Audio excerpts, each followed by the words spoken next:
Hello student, আমি Tapas sir. আজকের ভিডিওতে তোমাদের সিক্স সেমিস্টারে হিস্ট্রি অনার্সের যে ডিএসসি বি3 পেপারটি আছে, তো আমি তার 10 মার্কস এবং 20 মার্কসের অর্থভিত্তিক সাজেশান দিয়ে দিয়েছি।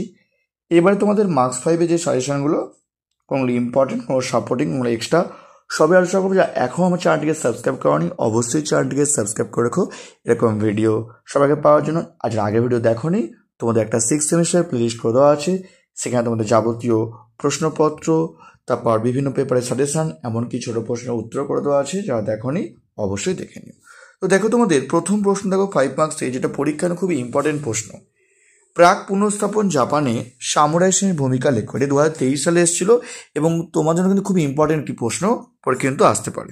2023-এর প্রশ্ন খুবই ইম্পর্টেন্ট, ভালো করে তোমরা কিন্তু পড়ে প্রশ্নটি, ভেরি ভেরি ইম্পর্টেন্ট প্রশ্ন এবং এবছর পরীক্ষা কিন্তু বিশাল চান্স। নেক্সট, আধুনিক জাপানে ধনতন্ত্রের বিকাশে জাইবাৎসুর অবদান আলোচনা করো।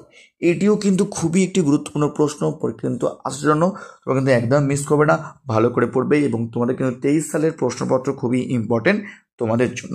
নেক্সট, 1853 সালে পেরির অভিযানের উপর টিকা লেখো বা পেরির অভিযানের তাৎপর্য লেখো। দেখো 1, 2, 3 তিনটে প্রশ্নই কিন্তু পরীক্ষা আসতে পারে এবং 3:2 তিনটের মধ্যে তোমাকে দুটো প্রশ্ন পরীক্ষা আসতে পারে। তোমরা কিন্তু সেভাবেই একদম প্রথম থেকেই তোমরা কিন্তু এই ডিএসসি বি3 পেপার তোমার তৈরি থেকো।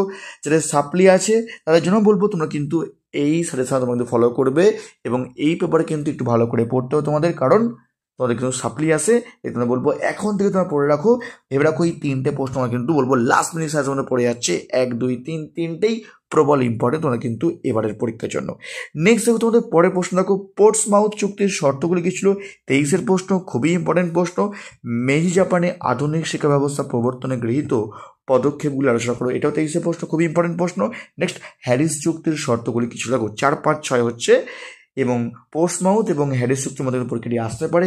ভেরি ভেরি ইম্পর্টেন্ট প্রশ্ন। তো 1 থেকে 6 সব থেকে ভালো করে পড়বে, কারণ এই 6টি প্রশ্ন তোমাদের একদম শেষ মুহূর্তের প্রস্তুতি বলতে পারো, ভেরি ভেরি ইম্পর্টেন্ট প্রশ্ন।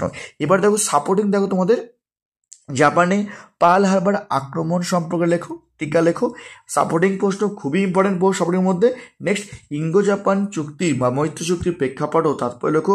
এটিও কিন্তু 5 মার্কসের প্রশ্ন, সাপোর্টিং প্রশ্ন। 7 এবং 8 তোমাদের সাপোর্টিং প্রশ্ন এবং তোমাদের কিছু এক্সট্রা প্রশ্ন তোমাদের দিচ্ছি। যদি কেউ হিস্ট্রি অনার্স আমার কাছে অফলাইন বা অনলাইন ক্লাস করতে চাও, তোমাদের স্ক্রিনে আমার ফোন নাম্বার দেওয়া আছে, তোমাকে কিন্তু চাইলে কিন্তু আমার সঙ্গে করতে পারো।